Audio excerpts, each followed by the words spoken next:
तारीख़ के सबसे सरकश कौम यहूदियों ने जब अल्लाह के रसूल हज़रत ईसा इब्न मरियम अलैहिस्सलाम को शहीद करने की कोशिश की।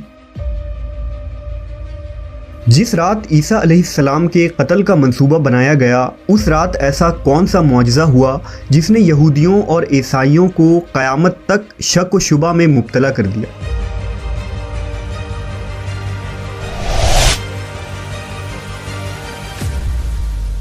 उनका ये शक कुफ्र में कैसे बदल गया और क़यामत से कबल ऐसा क्या होगा कि तमाम अहले किताब हकीकत व सच्चाई को अपनी आँखों से देख लेंगे।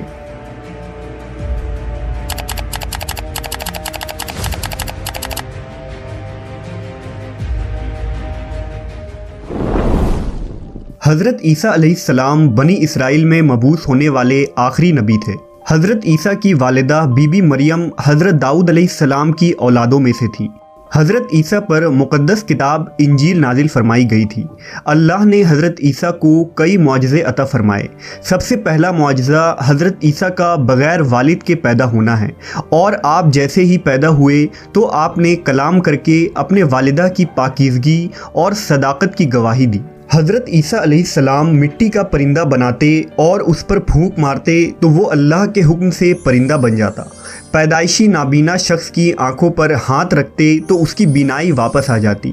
बर्स, जज़ाम और कोढ़ के मरीज़ों को अल्लाह के हुक्म से सेहत याब कर देते। पानी पर चलना और बहुत सारे मुआजिज़ात आपके हाथों से सादिर हुए। उन तमाम मुआजिज़ात को अपनी आँखों से देखने के बावजूद यहूदियों की अक्सरियत ने आपका इनकार किया और आपको तरह तरह की अज़ियतें दी।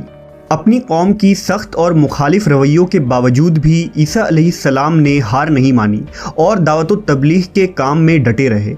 आपने लोगों को शिर्क, सूद, जना, रिश्वतखोरी और कई किस्म की बुराइयों को छोड़ने और अल्लाह के अज़ाब से डरने की नसीहत की और उन्हें अल्लाह का पैगाम सुनाया।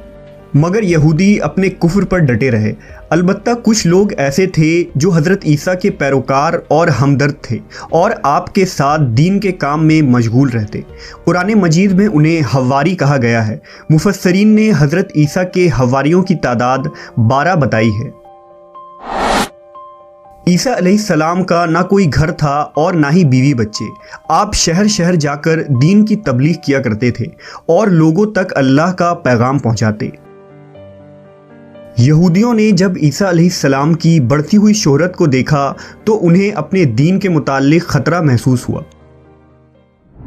रिवायत है कि उस ज़माने में फ़लस्तीन के इलाक़ों पर पलातीस नामी बादशाह की हुकूमत थी, जिसके पास जाकर यहूदियों ने ईसा अलैहिस्सलाम की शिकायत की और बादशाह से कहा कि मसीह नासरी मुआजिज़ात और करिश्मे दिखाकर रोज़ बरोज़ अपने पैरोकारों की तादाद बढ़ा रहा है। इस तरह वो एक बड़ी लश्कर जमा कर लेगा और एक दिन हुकूमत उसे मिल जाएगी। लिहाजा बादशाह ने हज़रत ईसा को कत्ल करने और सूली देने का हुक्म सुनाया। वाक़या कुछ यूँ है कि तितियानूस नामी एक शख्स हज़रत ईसा के हवारियों में शामिल था और आपसे मिलता था, लेकिन वो एक मुनाफिक शख्स था। दरअसल वो यहूदियों से मिला हुआ था। हज़रत ईसा को भी मालूम था कि तितियानूस ही मुनाफिक है, लेकिन आप रब्बुल आलमीन की मशीयत पर शाकिर थे।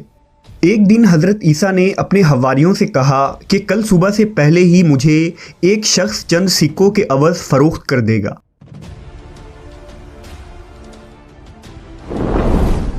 बादशाह ने तितियानूस को 30 दिरहम देने का वादा किया था, जिसके अवज़ उसे खुद ईसा अलैहिस्सलाम को शहीद करना था या दूसरों से करवाना था।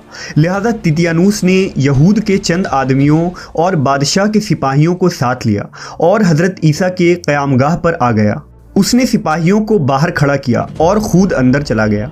उस वक्त वहाँ आपके 12 हवारी भी मौजूद थे और हज़रत ईसा अपने घर के एक चश्मे से नहाकर तशरीफ़ लाए थे और आपके बालों से पानी के कतरे गिर रहे थे। उसी वक्त अल्लाह के हुक्म से हज़रत ईसा अलैहिस्सलाम को घर के रोशनदान के ज़रिया आसमान की तरफ उठा लिया गया। जब हज़रत ईसा अलैहिस्सलाम आसमान की तरफ जा रहे थे तो तितियानूस ये मंज़र देख रहा था और मुताज्जिब था। काफ़ी देर तक वो इस ताज्जुब में गुमसुम रहा तो उसके साथियों ने समझा कि शायद तितियानूस और हज़रत ईसा के दरमियान लड़ाई हो रही है। अल्लाह ने तितियानूस को हज़रत ईसा का हमशक्ल बना दिया।